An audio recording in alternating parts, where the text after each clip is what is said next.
Sunday on Denver 7 News. And there are people selling fentanyl today, knowing what they're selling, knowing people are dying and still doing it. Colorado's Attorney General is now pledging to address fentanyl overdoses in our state to hopefully stop the drug from killing more Coloradans. Talks of negotiations continue overseas this morning as Russian forces move closer to Ukraine's capital and thousands of citizens seek refuge. And later, I believe it's time that we have a court that reflects the full talents and greatness of our nation. The historic nomination of Ketanji Brown Jackson to the Supreme Court has legal experts here in the Metro optimistic about the future. Good morning. We hope you're having a great start to your Sunday. I'm Micah Smith. And I'm Katie LaSalle. Thank you so much for joining us here on Denver 7 News. We hit above freezing finally here over the metro area yesterday, and it's just going to be a gradual warm up over the next several days. This morning we're waking up to clear skies, pretty chilly temperatures, not as cold as what we started off yesterday with, in the low 20s over the metro area currently. Let's take you live outside from downtown over City Park. 26 degrees right now at the airport, but it feels like we're just in the mid-teens with southwesterly winds sustained around 10 to even 15 miles per hour. So those wind chill values cold this morning from the plains up into the high country. Currently, we're in the mid-20s into Centennial, 27 right now over Highlands Ranch and Broomfield. So you're out and about forecast. You can see we'll stay cold through 9 o'clock in the low 30s, but a nice warm up for this afternoon. By lunchtime, 47 degrees. If you're heading to and from the mountains, no fresh powder from Mother Nature, but plenty of sunshine. Bluebird conditions with temperatures topping out in the 30s in a lot of our mountain towns. Clouds increase tonight, but a dry weather pattern remains. Warmer to start the week and then near 70 degrees later on. I'll take you through the 7-day forecast coming up.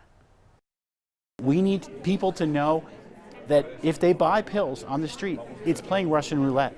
Waging a war on fentanyl, Colorado leaders, parents, and community advocates are working to highlight opioid awareness. Denver 7's Christian Lopez joins us live now to break down the potential next steps after an important discussion this weekend. Christian. Yeah, Micah, it's a difficult thing to talk about, but people are coming together to raise awareness about the dangers of these types of drugs. And as you mentioned, there was a gathering yesterday focusing on just that. And the discussion was led by Attorney General Phil Weiser in Thornton. Now, this was all planned prior to the deadly fentanyl poisoning that took the lives of 5 people in Commerce City last weekend. Officials say the 5 adults thought they were taking cocaine, but it was actually laced with fentanyl. Among the participants in Saturday's meeting were people who have lost loved ones to drugs. Tracy Ritter lost her 25-year-old son after an overdose back in 2018, and her mission is to speak with other families who are impacted by substance abuse. I think that's where it starts, is that communication, but to make the young person feel accepted and feel like their feelings are okay. There are people selling fentanyl today, knowing what they're selling, knowing people are dying and still doing it.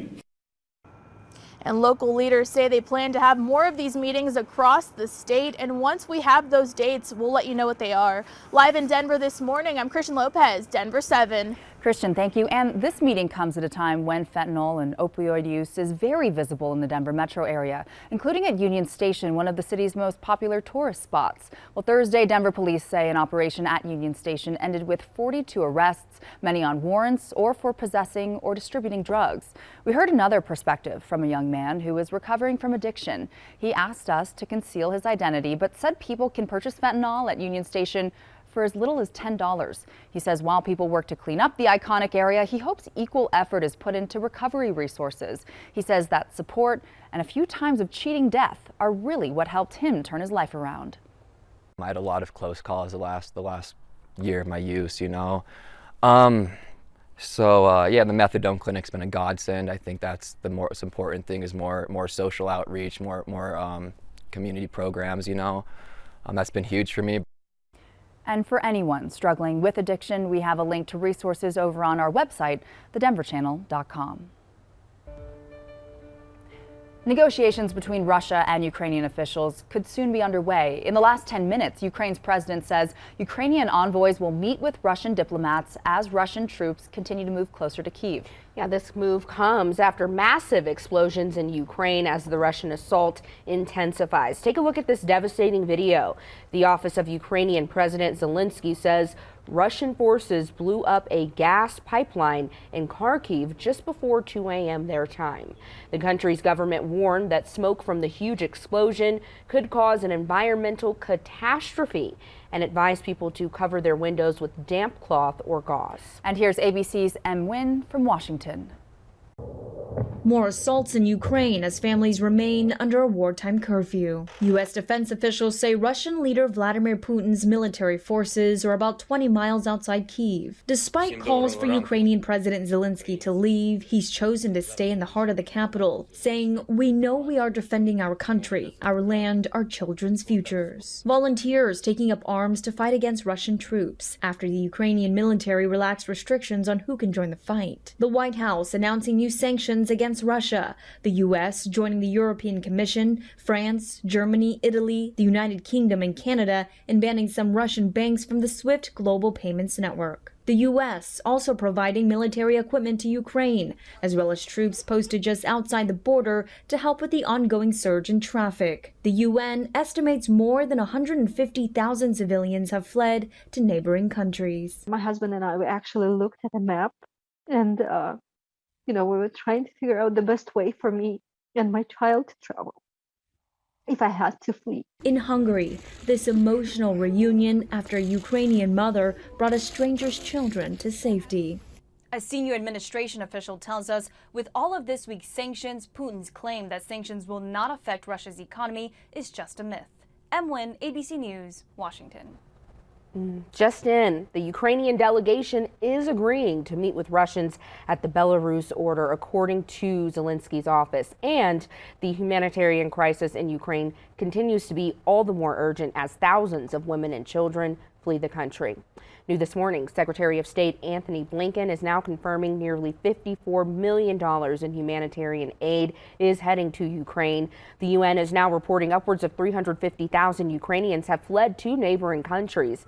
The normally busy streets are quieter now, but the silence is broken by air raid sirens and has forced many people underground. And then as we left, you could see the tanks, everything missiles, kind of soldiers rolling into town. So we were like, this is not a good place for our kids. There's been a show of support around the globe offering up funding, supplies for their military and more. Germany is the latest to offer their help overnight, promising to allocate more than $110 billion for Ukraine's military and to deliver weapons. That show of support is here at home as well. The Capitol was lit up in solidarity of Ukraine last night. And Governor Polis said in his statement, in part, Colorado stands with Ukrainians here and abroad.